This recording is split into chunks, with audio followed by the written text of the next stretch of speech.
Sa kabila ng mga kumakalat na balita tungkol sa umano'y paglipat ng ilang artista sa ibang network, nananatiling matatag si Kim sa kanyang desisyon na manatiling kapamilya. Patunay na hindi siya basta nagpapasilaw sa pera.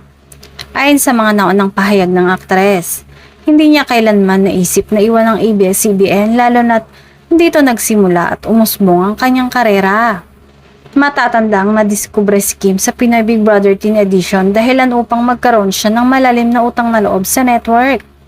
Sa kabila ng mga pagkakataong may mga offer umano mula sa ibang stasyon, pinili pa rin ni Kim na manatiling tapat sa kanyang home network.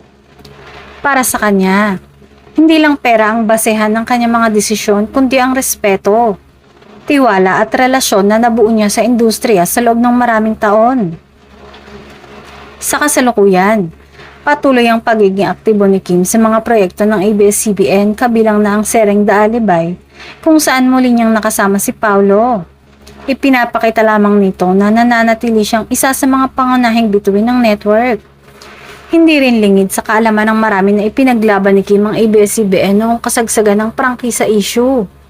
Kahit pa siya ay nakaranas ng matinding batikos mula sa publiko. Para sa kanya, ang pananatili ay hindi obligasyon kundi isang desisyong bukal sa puso. Sa huli, pinatunayan ni Kim na sa mundo ng showbiz kung saan madalas umiikot sa pera at oportunidad ang mga desisyon, may mga artista pa rin pinipiling pairalin ang loyalty at prinsipyo. At isa na rito ang tinaguriang Chinita Princess.